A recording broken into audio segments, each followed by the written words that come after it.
চিতই পিঠা পছন্দ করে না এমন কোনো মানুষ নেই, আমি দেখিনি আমার জানা মতে। যে কোনো পিঠা পছন্দ করে না সেও চিতই পিঠা পছন্দ করে। তো আজকে আমি শেয়ার করছি আমি চিতই পিঠা কিভাবে তৈরি করি, কিভাবে বানালে এটা আপনি কখনো ফেল করবেন না, আপনার পিঠাটা হবেই, মানে খাওয়া যাবেই। আপনি যদি কিছুই না পারেন এটা পারবেনই, কারণ আমি অত বড় রাঁধুনি না, আমি যেহেতু পারি আপনারা পারবেন। আসসালামু আলাইকুম। আমি প্রথমে একটি পরিষ্কার পাত্রে আমি 2 কাপ, কাপ না, আমি এটা একটা বাটি দিয়ে মাপ দিয়েছি, 2 বাটি নিয়েছি আতপ চালের গুঁড়ো। সেটা আমি ডিপ ফ্রিজে রেখে দিয়েছিলাম, মানে শুকনা না, কাঁচা গুঁড়িটাই গুঁড়ি করে আমার আম্মা দিয়েছিল গুঁড়িটা, তখন আমি এটা ঢাকায় নিয়ে এসে আমি এটা ডিপ ফ্রিজে রেখে দিয়েছিলাম, যার কারণে এটা অনেক দিন ভালো থাকে।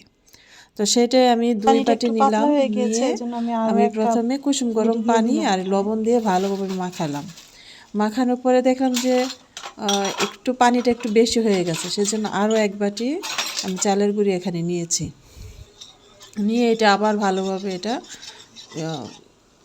ডোটা তৈরি করছি। ডোটা খুব পাতলাও হবে না, আবার খুব বেশি ঘনও হবে না। পাটিসাপটা পিঠার ডোয়ের চাইতে একটু পাতলা করতে হবে। পাটিসাপটার ডোটা যেরকম তার চাইতে আর একটু পাতলা করতে হবে।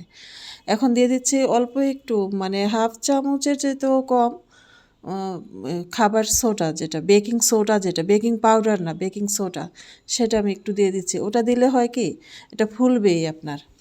এটা সুন্দর কেমন উপরে কেমন একটা ওই যে ছিদ্রিটা যে হয় ওই পিঠার, ওইটা ওই রকমটা হয়। চিতই পিঠার ওই যে ছিদ্র উপরে না উঠলে না আমার ভালো লাগে না, এটা ওঠে এই বেকিং সোডাটা দিলে। আমার সেজন্য আমি এই বেকিং সোডাটা দিই। বেকিং সোডা ছাড়াও হয়, কিন্তু এই বেকিং সোডা দিলে কি এটা আপনার হবেই এরকম এই জিনিসটা। তো এইভাবে আমি যে এখন লোহার একটা ছাঁচে আমি ডোটা দিয়ে দিলাম। এখন এই যে দেখেন ওর উপরেও বুদবুদ উঠতেছে, একটু একটু যে ছিটা ছিটা উঠতেছে। আমি এখন এটা পরে ঢাকনা দিয়ে ঢেকে দিব। ঢেকে দিয়ে 2 থেকে 3 মিনিট পরে এটা আমার হয়ে যাবে। আর আঁচটা রাখতে হবে হচ্ছে গিয়ে মিডিয়ামের চাইতে একটু কম, একদম লো না আবার মিডিয়ামও না, তার মাঝামাঝি এরকম আঁচে রাখতে হবে।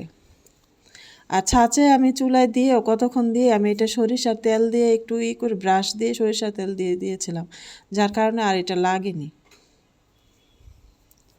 শীতের দিনে মানে চিতই পিঠা খাবে না এমন কোনো বাঙালি নেই, মানে বাঙালি মানেই শীতের দিনে চিতই পিঠা, হাঁসের মাংস, গরুর মাংস চলেই। আর এটার সাথে আমাদের সবারই ছোটোবেলার একটা স্মৃতি আছে।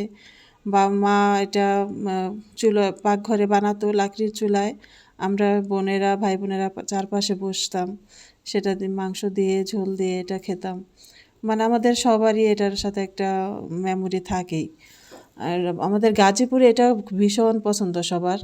এটা মাংস দিয়ে খাই, শুটকি দিয়ে, ভর্তা দিয়ে এটা আমরা খেয়ে থাকি। তো আপনারা কীভাবে খান আমাকে কমেন্ট করে একটু জানেন। আর ভিডিওটা যদি আপনাদের সামনে দিয়ে যায়, প্লিজ একটা লাভ রিয়েক্ট, একটা কমেন্ট করবেন।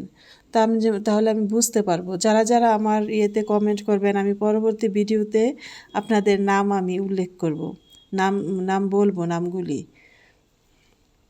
তো আমাকে কমেন্ট করে আমাকে উৎসাহ দিবেন। আর যারা ইউটিউব থেকে দেখছেন